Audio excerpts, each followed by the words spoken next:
by Joseph Conrad, chapters 25 and 26. Chapter 25. "This is where I was prisoner for 3 days," he murmured to me. It was on the occasion of our visit to the Rajah, while we were making our way slowly through a kind of awestruck riot of dependents across Tunku Allang's courtyard. Filthy place, isn't it? And I couldn't get anything to eat either, unless I made a row about it, and then it was only a small plate of rice and a fried fish not much bigger than a stickleback.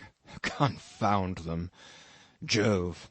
I've been hungry prowling inside this stinking enclosure with some of these vagabonds shoving their mugs right under my nose. I'd given up that famous revolver of yours at the first demand, glad to get rid of the bally thing. Look like a fool walking about with an empty shooting iron in my hand. At that moment we came into the presence, and he became unflinchingly grave and complimentary with his late captor. Oh, magnificent!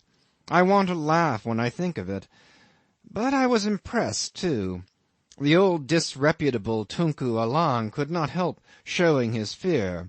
He was no hero, for all the tales of his hot youth he was fond of telling, and at the same time there was a wistful confidence in his manner towards his late prisoner. Note, even where he would be most hated, he was still trusted. Jim, as far as I could follow the conversation, was improving the occasion by the delivery of a lecture. Some poor villagers had been waylaid and robbed while on their way to Doramin's house, with a few pieces of gum or beeswax, which they wished to exchange for rice. "It was Doramin who was a thief," burst out the Rajah. A shaking fury seemed to enter that old frail body. He writhed weirdly on his mat, gesticulating with his hands and feet, tossing the tangled strips of his mop, an impotent incarnation of rage. There were staring eyes and dropping jaws all round us. Jim began to speak. Resolutely, coolly, and for some time he enlarged upon the text that no man should be prevented from getting his food and his children's food honestly. The other sat like a tailor at his board, one palm on each knee, his head low, and fixing Jim through the grey hair that fell over his very eyes. When Jim had done there was a great stillness. Nobody seemed to breathe even. No one made a sound till the old Rajah sighed faintly, and looking up, with a toss of his head, said quickly, "You hear, my people. No more of these little games." This decree was received in profound silence. A rather heavy man, evidently in a position of confidence, with intelligent eyes, a bony, broad, very dark face, and a cheerily officious manner (I learned later on he was the executioner), presented to us 2 cups of coffee on a brass tray, which he took from the hands of an inferior attendant. "You needn't drink," muttered Jim very rapidly. I didn't perceive the meaning at first, and only looked at him. He took a good sip and sat composedly holding the saucer in his left hand. In a moment I felt excessively annoyed. "Why the devil," I whispered, smiling at him amiably, "do you expose me to such a stupid risk?" I drank, of course. There was nothing for it, while he gave no sign, and almost immediately afterward we took our leave. While we were going down to the courtyard to our boat, escorted by the intelligent and cheery executioner, Jim said he was very sorry. It was the barest chance, of course.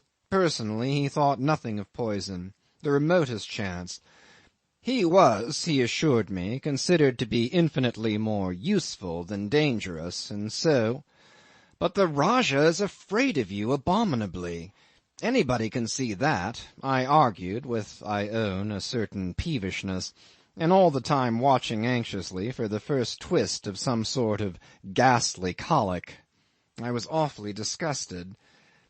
"If I am to do any good here and preserve my position," he said, taking his seat by my side in the boat, I must stand the risk. I take it once every month at least. Many people trust me to do that, for them. Afraid of me? That's just it. Most likely he is afraid of me, because I am not afraid of his coffee." Then, showing me a place on the north front of the stockade where the pointed tops of several stakes were broken, "This is where I leapt over on my third day in Patusan. They haven't put up new stakes yet there. Good leap, eh?" A moment later we passed the mouth of a muddy creek. "This is my second leap. I had a bit of a run and took this one flying, but fell short. Thought I would leave my skin there. Lost my shoes struggling.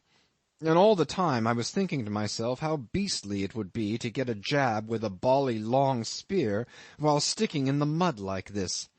I remember how sick I felt wriggling in that slime. I mean really sick, as if I'd bitten something rotten." That's how it was. And the opportunity ran by his side, leaped over the gap, floundered in the mud, still veiled. The unexpectedness of his coming was the only thing, you understand, that saved him from being at once dispatched with krisses and flung into the river. They had him, but it was like getting hold of an apparition, a wraith, a portent. What did it mean? What to do with it? Was it too late to conciliate him? Hadn't he better be killed without more delay? But what would happen then? Wretched old Alang went nearly mad with apprehension and through the difficulty of making up his mind. Several times the council was broken up, and the advisers made a break helter-skelter for the door and out on to the verandah. One, it is said, even jumped down to the ground, 15 feet, I should judge, and broke his leg. The royal governor of Patusan had bizarre mannerisms, and one of them was to introduce boastful rhapsodies into every arduous discussion, when, getting gradually excited, he would end by flying off his perch with a kriss in his hand. But, barring such interruptions, the deliberations upon Jim's fate went on night and day. Meanwhile he wandered about the courtyard, shunned by some, glared at by others, but watched by all, and practically at the mercy of the first casual ragamuffin with a chopper in there. He took possession of a small tumble-down shed to sleep in. The effluvia of filth and rotten matter incommoded him greatly.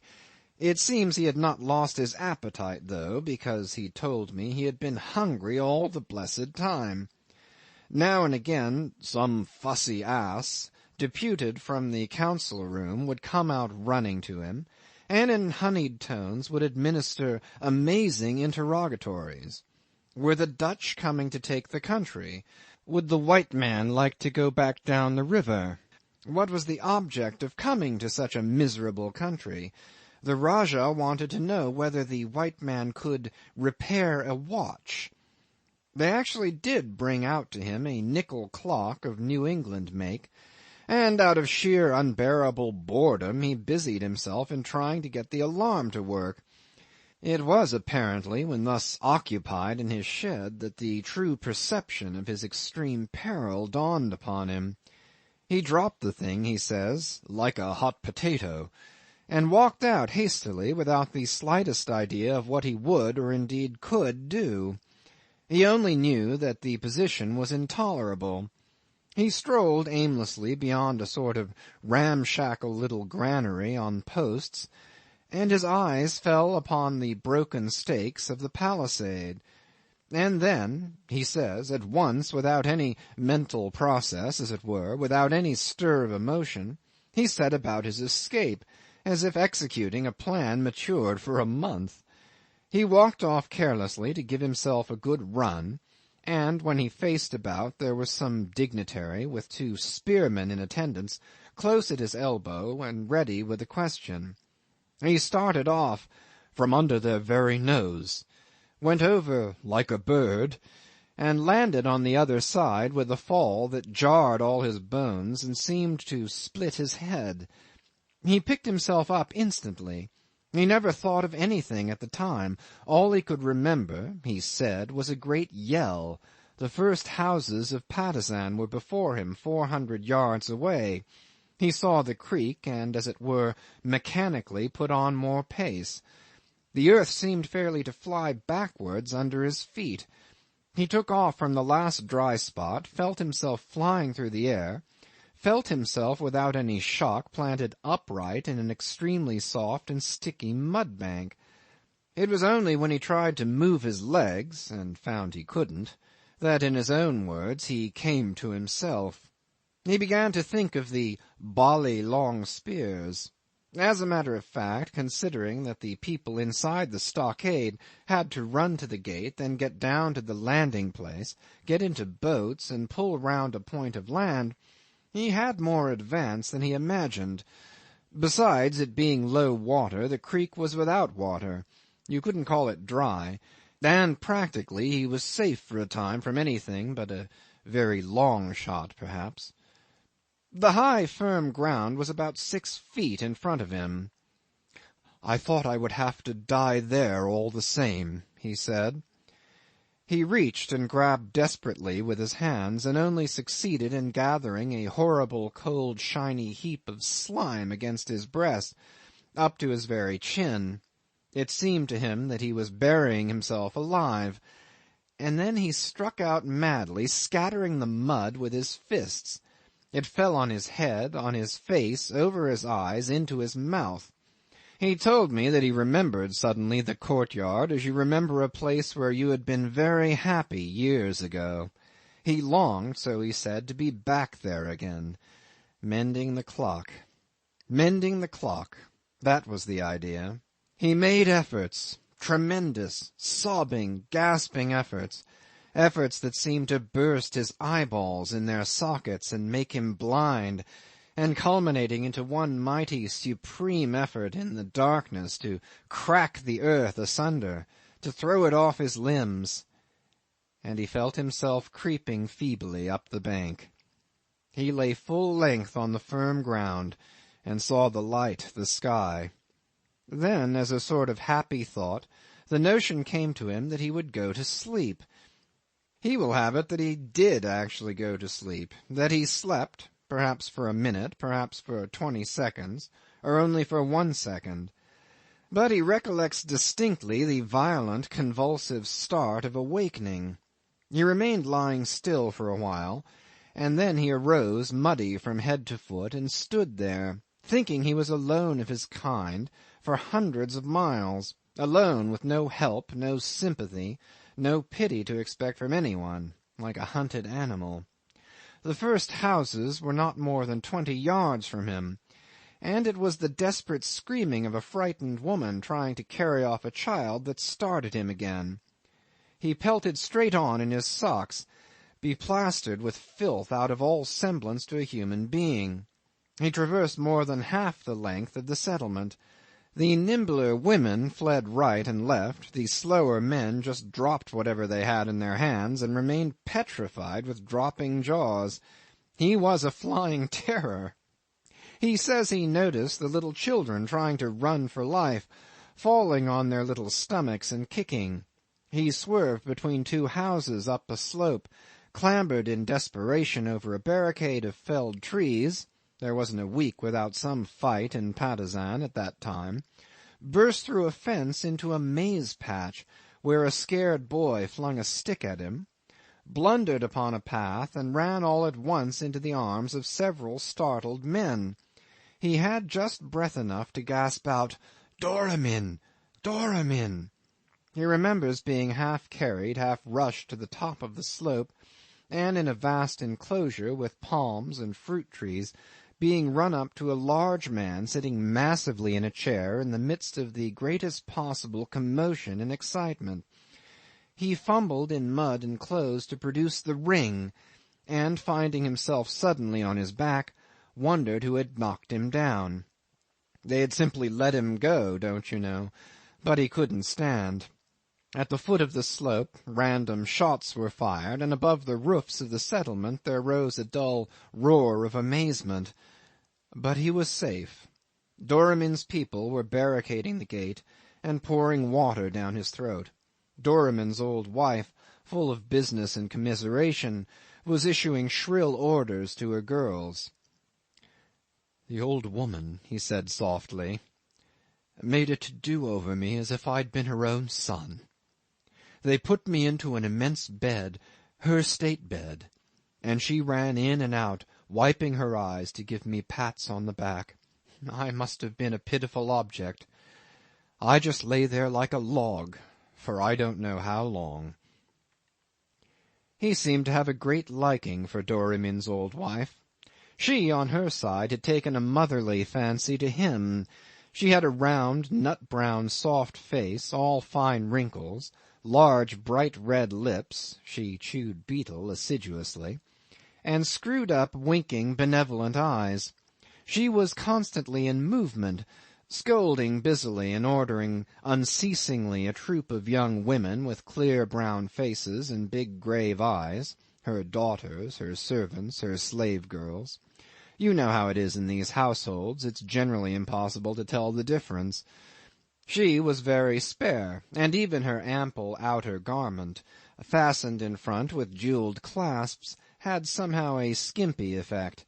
Her dark bare feet were thrust into yellow straw slippers of Chinese make. I have seen her myself flitting about with her extremely thick, long grey hair falling about her shoulders. She uttered homely, shrewd sayings, was of noble birth, and was eccentric and arbitrary. In the afternoon she would sit in a very roomy arm-chair, opposite her husband, and gazing steadily through a wide opening in the wall, which gave an extensive view of the settlement and the river. She invariably tucked up her feet under her, but old Doramin sat squarely, sat imposingly as a mountain sits on a plain. He was only of the nakhoda or merchant class, but the respect shown to him and the dignity of his bearing were very striking. He was the chief of the second power in Patusan. The immigrants from Celebes, about 60 families that, with dependents and so on, could muster some 200 men wearing the kriss, had elected him years ago for their head. The men of that race are intelligent, enterprising, revengeful, but with a more frank courage than the other Malays, and restless under oppression. They formed the party opposed to the Rajah. Of course the quarrels were for trade. This was the primary cause of faction fights, of the sudden outbreaks that would fill this or that part of the settlement with smoke, flame, the noise of shots and shrieks. Villages were burnt, men were dragged into the Rajah's stockade to be killed or tortured for the crime of trading with anybody else but himself. Only a day or two before Jim's arrival, several heads of households in the very fishing village that was afterwards taken under his especial protection had been driven over the cliffs by a party of the Rajah's spearmen on suspicion of having been collecting edible birds' nests for a Celebes trader. Rajah Allang pretended to be the only trader in his country, and the penalty for the breach of the monopoly was death. But his idea of trading was indistinguishable from the commonest forms of robbery. His cruelty and rapacity had no other bounds than his cowardice, and he was afraid of the organized power of the Celebes men. Only till Jim came he was not afraid enough to keep quiet. He struck at them through his subjects, and thought himself pathetically in the right. The situation was complicated by a wandering stranger, an Arab half-breed, who, I believe, on purely religious grounds, had incited the tribes in the interior, the bush folk, as Jim himself called them, to rise, and had established himself in a fortified camp on the summit of one of the twin hills. He hung over the town of Patusan like a hawk over a poultry yard, but he devastated the open country.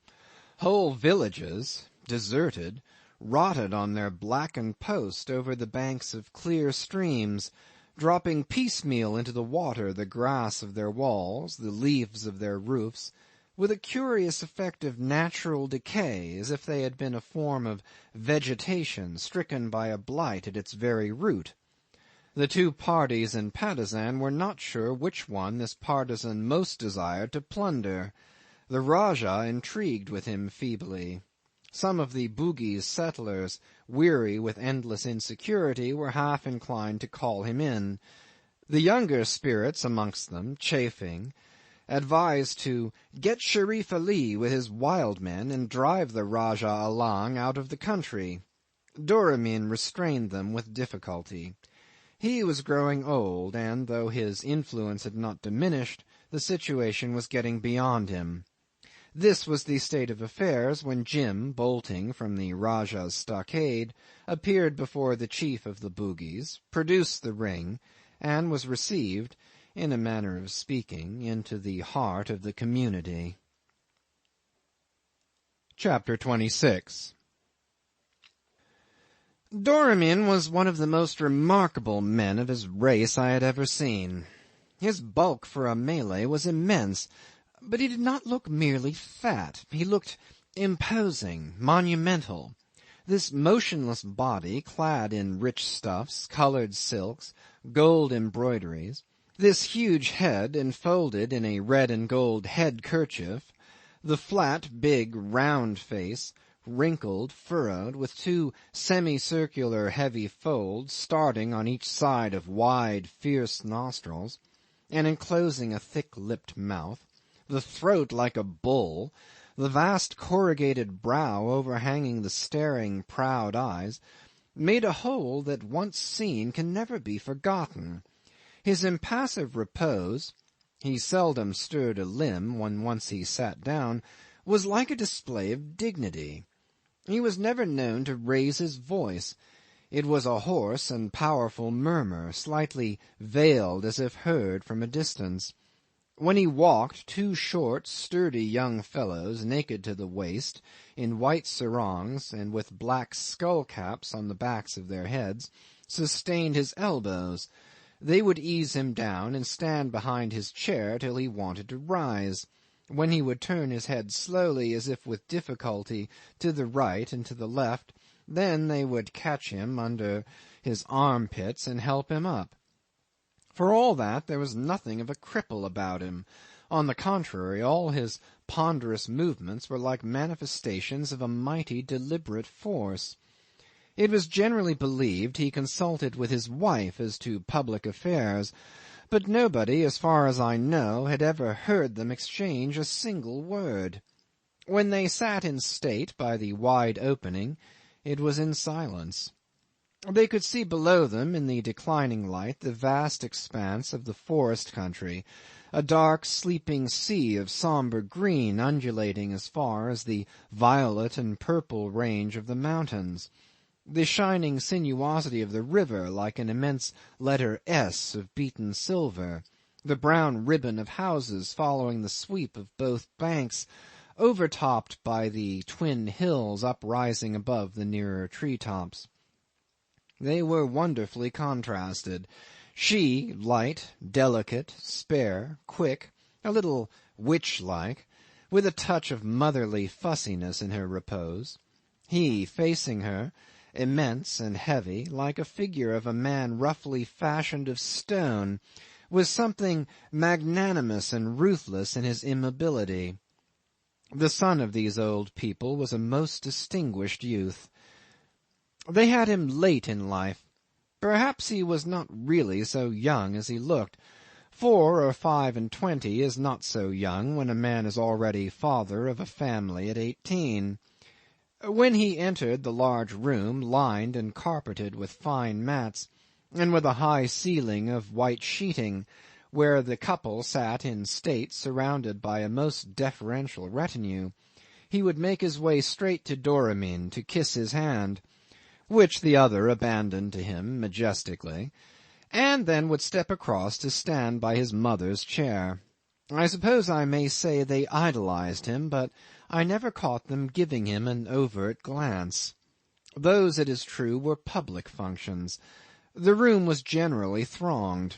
The solemn formality of greetings and leave-takings, the profound respect expressed in gestures, on the faces, in the low whispers, is simply indescribable.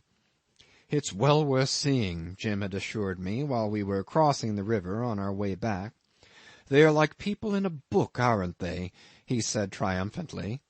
"And Dane Warris, their son, is the best friend, barring you, I've ever had. What Mr. Stein would call a good war comrade. I was in luck. Jove, I was in luck when I tumbled amongst them at my last gasp." He meditated with bowed head, then, rousing himself, he added, "Of course I didn't go to sleep over it, but—" He paused again. "It seemed to come to me," he murmured. "All at once I saw what I had to do."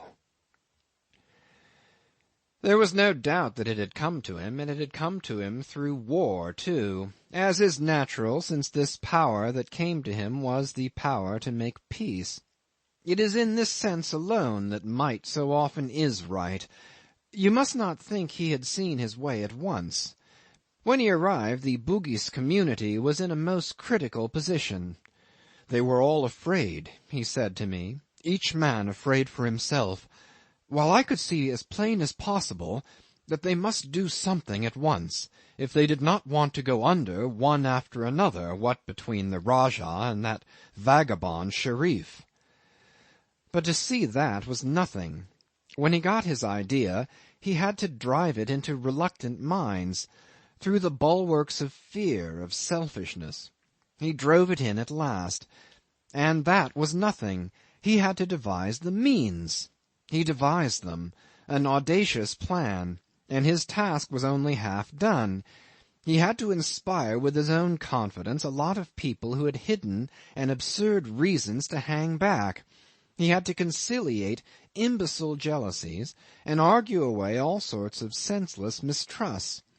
Without the weight of Doramin's authority and his son's fiery enthusiasm, he would have failed. Dane Waris, the distinguished youth, was the first to believe in him. Theirs was one of those strange, profound, rare friendships between brown and white, in which the very difference of race seems to draw two human beings closer by some mystic element of sympathy. Of Dane Waris, his own people said with pride that he knew how to fight like a white man. This was true. He had that sort of courage, the courage in the open, I may say. But he had also a European mind. You meet them sometimes like that, and are surprised to discover unexpectedly a familiar turn of thought, an unobscured vision, a tenacity of purpose, a touch of altruism. Of small stature, but admirably well proportioned, Dane Waris had a proud carriage, a polished, easy bearing, a temperament like a clear flame. His dusky face, with big black eyes, was in action expressive, and in repose thoughtful. He was of a silent disposition. A firm glance, an ironic smile, a courteous deliberation of manner seemed to hint at great reserves of intelligence and power. Such beings, open to the Western eye, so often concerned with mere surfaces, the hidden possibilities of races and lands over which hangs the mystery of unrecorded ages. He not only trusted Jim, he understood him, I firmly believe. I speak of him because he had captivated me. His, if I may say so, his caustic placidity, and at the same time his intelligent sympathy with Jim's aspirations, appealed to me. I seemed to behold the very origin of friendship. If Jim took the lead, the other had captivated his leader. In fact, Jim, the leader, was a captive in every sense. The land, the people, the friendship, the love were like the jealous guardians of his body. Every day added a link to the fetters of that strange freedom. I felt convinced of it, as from day to day I learned more of the story. The story! Hadn't I heard the story? I've heard it on the march, in camp. He made me scour the country after invisible game. I've listened to a good part of it on one of the twin summits after climbing the last 100 feet or so on my hands and knees. Our escort, we had volunteer followers from village to village, had camped meantime on a bit of level ground halfway up the slope, and in the still breathless evening the smell of wood smoke reached our nostrils from below with the penetrating delicacy of some choice scent. Voices also ascended, wonderful in their distinct and immaterial clearness. Jim sat on the trunk of a felled tree, and, pulling out his pipe, began to smoke. A new growth of grass and bushes was springing up. There were traces of an earthwork under a mass of thorny twigs. "It all started from here," he said, after a long and meditative silence. On the other hill, 200 yards across a sombre precipice, I saw a line of high blackened stakes, showing here and there ruinously the remnants of Sherif Ali's impregnable camp. But it had been taken, though. That had been his idea. He had mounted Doramin's old ordnance on the top of that hill, 2 rusty iron 7-pounders, a lot of small brass cannon, currency cannon. But if the brass guns represent wealth, they can also, when crammed recklessly to the muzzle, send a solid shot to some little distance. The thing was to get them up there. He showed me where he had fastened the cables, explained how he had improvised a rude capstan out of a hollowed log turning upon a pointed stake, indicated with the bowl of his pipe the outline of the earthwork. The last 100 feet of the ascent had been the most difficult. He had made himself responsible for success on his own head. He had induced the war party to work hard all night. Big fires lighted at intervals blazed all down the slope. But up here, he explained, the hoisting gang had to fly around in the dark. From the top he saw men moving on the hillside like ants at work. He himself on that night had kept rushing down and climbing up like a squirrel, directing, encouraging, watching all along the line. Old Doramin had himself carried up the hill in his arm-chair. They put him down on the level place upon the slope, and he sat there in the light of one of the big fires. "Amazing old chap, real old chieftain," said Jim, "with his little fierce eyes, a pair of immense flintlock pistols on his knees.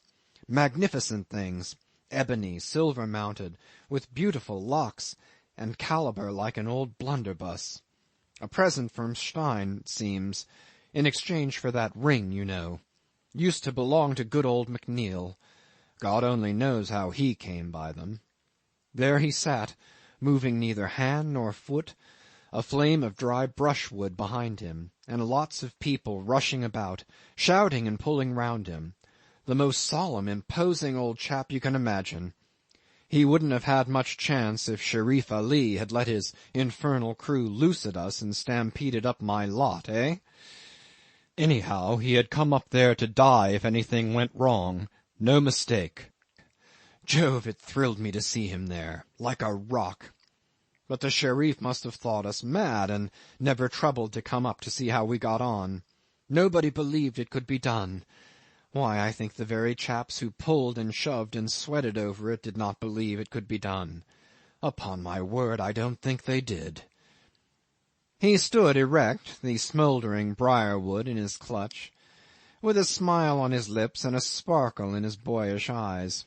I sat on the stump of a tree at his feet, and below us stretched the land, the great expanse of the forest, sombre under the sunshine, rolling like a sea, with glints of winding rivers, the grey spots of villages, and here and there a clearing, like an islet of light amongst the dark waves of continuous tree-tops. A brooding gloom lay over this vast and monotonous landscape. The light fell on it as if into an abyss. The land devoured the sunshine. Only far off, along the coast, the empty ocean, smooth and polished within the faint haze, seemed to rise up to the sky in a wall of steel. And there I was with him, high in the sunshine on the top of that historic hill of his. He dominated the forest, the secular gloom, the old mankind. He was like a figure set up on a pedestal to represent in his persistent youth the power and perhaps the virtues of races that never grow old, that have emerged from the gloom. I don't know why he should always have appeared to me symbolic. Perhaps this is the real cause of my interest in his fate. I don't know whether it was exactly fair to him to remember the incident which had given a new direction to his life, but at that moment I remembered very distinctly. It was like a shadow in the light. End of chapters 25 and 26.